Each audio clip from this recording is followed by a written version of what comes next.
Is Good an morning. extension now inevitable? And will the EU ask for conditions attached to an extension? An extension does look inevitable, but I don't believe that the European Union are automatically going to sign up either to a very short extension in which there is no possibility of finding any agreement, or an indefinite extension without a clear revocation of the Article 50 application by the United Kingdom to leave the European Union. So whilst it looks inevitable, I think the EU will want to consider very clearly what the purpose of such an extension is and to discuss that in fairly robust terms with the British government. Right. What is the purpose of an extension? Do we have any insight into what the rationale for asking an extension is, or would it just be because actually they can't get anything through Parliament at the moment? That would indeed be the rationale. I mean, the entire political system in Britain is in a state of paralysis. And the reason for that is not just because of the innate complexity of the issues that we're struggling with in our attempt literally to sort of unplug the UK economy from our biggest and nearest home export market, but because also the British cabinet is not unanimous in its view about how we should leave the European Union. And of course, there's no majority in Parliament for how we should leave the European Union. And because of that, an extension, does seem obvious. But the European Union is not simply going to want to sit back and watch this sort of drift inexorably onwards as Britain continues what amounts to the biggest political crisis we've faced in our country in peacetime history.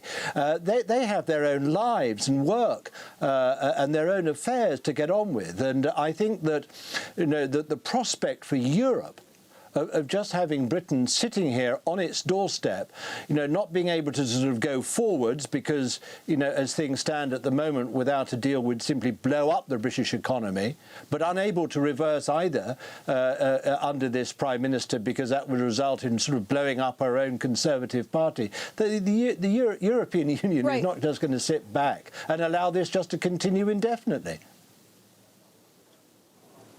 But Peter Mandelson, do you think that the EU can give anything more to the UK? It could be something in the wording, maybe, a clause that would get to the UK out of the backstop.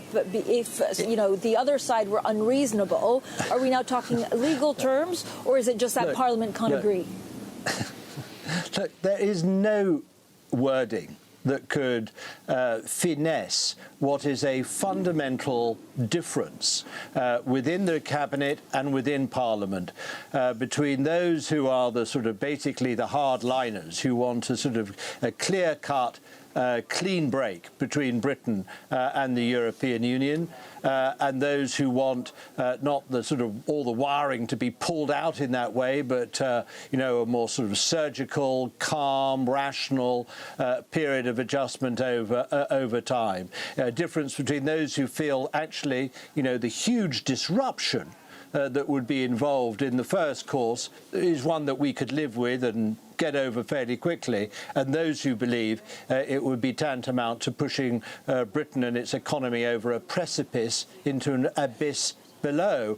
So it's not a matter of wording from Brussels that is going to provide a solution to this impasse. That impasse has to be found in Britain, within the British government and within the British Parliament. And until that happens, I don't think we are going to have any prospect of resolving this paralysis in our politics.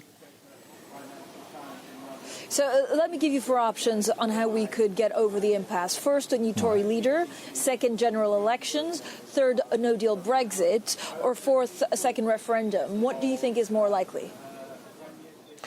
Well, I think a no-deal Brexit is going to be ruled out by the British Parliament today, and the government will have to accept that as Parliament's will. I mean, we do still live in a parliamentary democracy, although it doesn't look like it sometimes, and the government has to base its actions on the will of Parliament. A general election, yes, it is possible that if Mrs May falls, and it's only a matter of time before she does, a new Conservative Prime Minister might want to take the whole thing back to the country, get a renewed mandate, possibly a new sort of reconfigured House of Commons and a majority emerging from that for some deal that they might put forward. But the Conservatives will be nervous about that because I think the British public will not thank them either for the mess they've delivered us into, or for coming back to them to get a different mandate after they failed to deliver the first one. A referendum? Again, it's possible.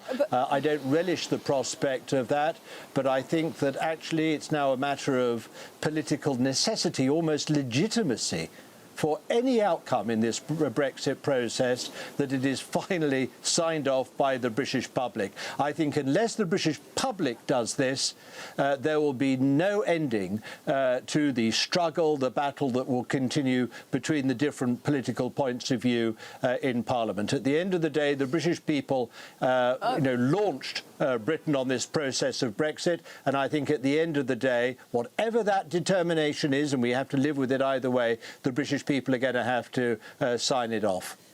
Right.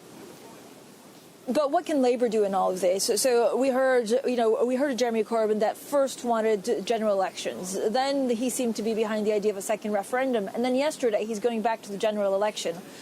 Are we confused? Are you confused by what the Labour Party and its leader actually want right now?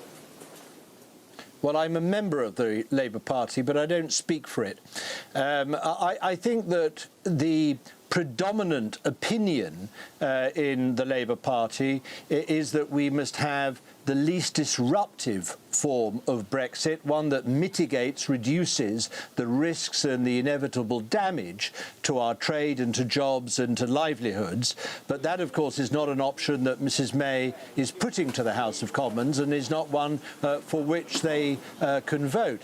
But equally, I think there's a view, probably of the same size amongst Labour MPs, that whatever the outcome is, the British people need to confirm finally that that is what they actually want to see happen. Remember that we're dealing with an outcome which is very different from the one that people expected or were promised when they first voted in 2016. We're facing an outcome that's going to be, far less and reduced in its value for Britain than the deal we already have as members of the European Union. So given that we've moved so far away from either the deal we have presently through our membership or what was promised or expected when we left, I think it is right in principle, as a matter of, frankly, legitimacy, that the British people are gone back to and they're asked their view again. Remember that in 2016,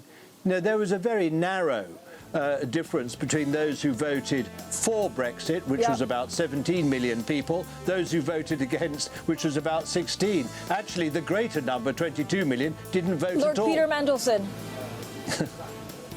thank you so much.